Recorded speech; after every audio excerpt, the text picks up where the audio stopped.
വിഷുവിന്റെ വരവറിയിച്ച് പൂത്തുലഞ്ഞു നിൽക്കുന്ന പൊന്നിൻ നിറമുള്ള കണിക്കൊന്നകൾ കാഴ്ചയുടെ വിരുന്നൊരുക്കുന്നു. കാസർഗോഡിന്റെ പാതയോരങ്ങളിൽ കണ്ണിന് കുളിർമ പകരുന്ന കാഴ്ചകളൊരുക്കി നിരവധി ഇടങ്ങളിലാണ് കണിക്കൊന്നകൾ പൂത്തുലഞ്ഞു നിൽക്കുന്നത്.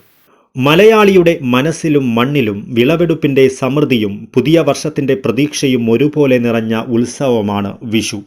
ഗൃഹാതുരതയുടെ മനോഹരമായ കാഴ്ചകൾ സമ്മാനിക്കുന്ന ഈ ഉത്സവ ദിനത്തെ വിപുലമായ ആഘോഷമാക്കുവാനുള്ള ഒരുക്കങ്ങളിലാണ് മലയാളികൾ.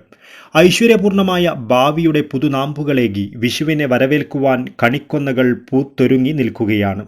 കാഴ്ചക്കാരുടെ കണ്ണിനും മനസ്സിനും കുളിർമ പകരുകയാണ് കാസർഗോഡിന്റെ വഴിയോരങ്ങളിൽ പൂത്തുലഞ്ഞു നിൽക്കുന്ന കണിക്കൊന്ന കൂട്ടങ്ങൾ.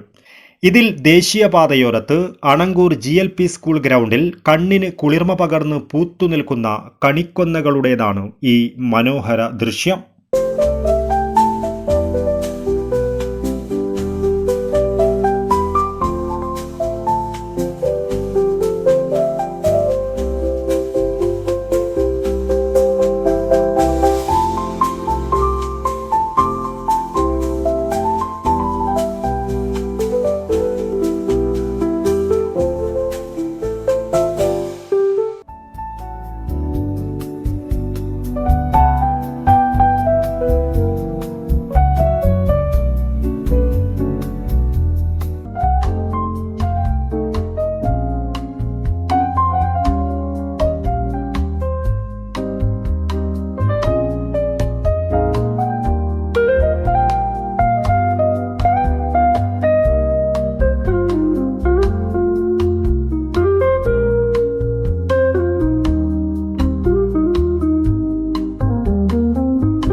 കാസർഗോഡ് നഗരത്തിലെ പാതയോരങ്ങളിൽ അങ്ങിങ്ങായി പൂത്തുനിൽക്കുന്ന കണിക്കൊന്നകൾ കണ്ണിന് കുളിർമ പകരുന്ന മനോഹരമായ കാഴ്ചകളാണ് സമ്മാനിക്കുന്നത്.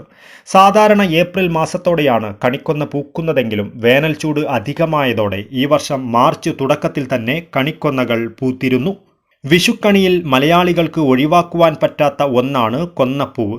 കാർഷിക വിളകൾ, നാണയങ്ങൾ, വസ്ത്രം തുടങ്ങിയവയ്ക്കൊപ്പം കൊന്നപ്പൂവ് കൂടിയുണ്ടെങ്കിൽ മാത്രമേ മലയാളിയുടെ വിഷുക്കണി പൂർണ്ണമാകുകയുള്ളൂ. വിഷു അടുത്തതോടെ എങ്ങും ഐശ്വര്യത്തിന്റെയും സമൃദ്ധിയുടെയും മനം നിറയ്ക്കുന്ന കാഴ്ചകളാണ്. അതിൽ കാസർഗോഡിന്റെ ദേശീയപാതയോരത്തെമ്പാടുമായി സ്വർണ്ണ നിറത്തിൽ വിളങ്ങി നിൽക്കുന്ന കണിക്കൊന്നകളുടെ ദൃശ്യഭംഗി അതിമനോഹരമാണ്.